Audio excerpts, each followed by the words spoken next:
When Riverside started, it started in my home. My son got me interested in this whole story of education because of the really bleak experience he was having when he started school. My response to my son subsequently, I will do a better job.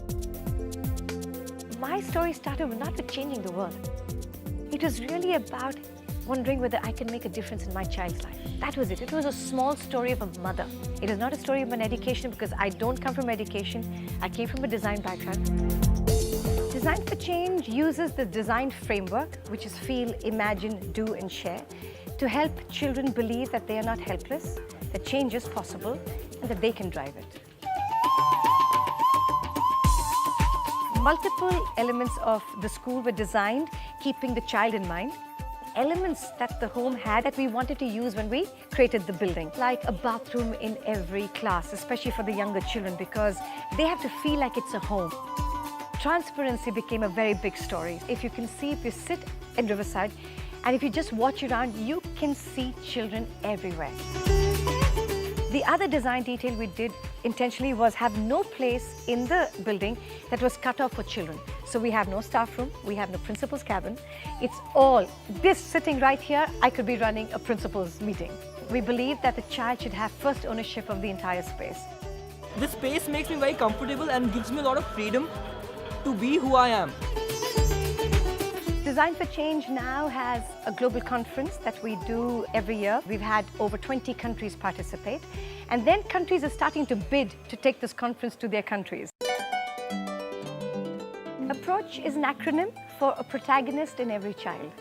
That is essentially telling every city that their child matters, that the child, if you invest in a child, the child will then invest back in the city.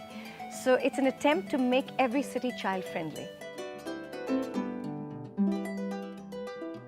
What Riverside has taught me, if all the citizens of India come together as a family, then this place can be a much, much better place for all of us. For all of those who think that making children good human beings is all very well, what about the marks?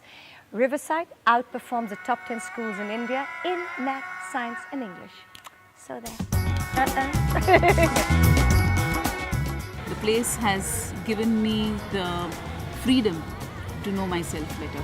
These are experiences that children have at Riverside which help them understand their areas of interest. It's about how they bring out the raw talent in you and how they nurture it in a manner such that the talent becomes your strength. It doesn't matter even if you have really top grades. An average student who is very committed to being mindful and really having empathy for others and thinking about others is way more valuable. She has this energy, this aura around her that just makes us feel so involved in whatever we're doing. She makes us feel energized. She makes us feel good about ourselves and who we are. I think Riverside attempts every day to build citizen leaders. Children who will graduate with passion and compassion, who believe that the opportunities are not just right for them, but they will do right by the opportunity.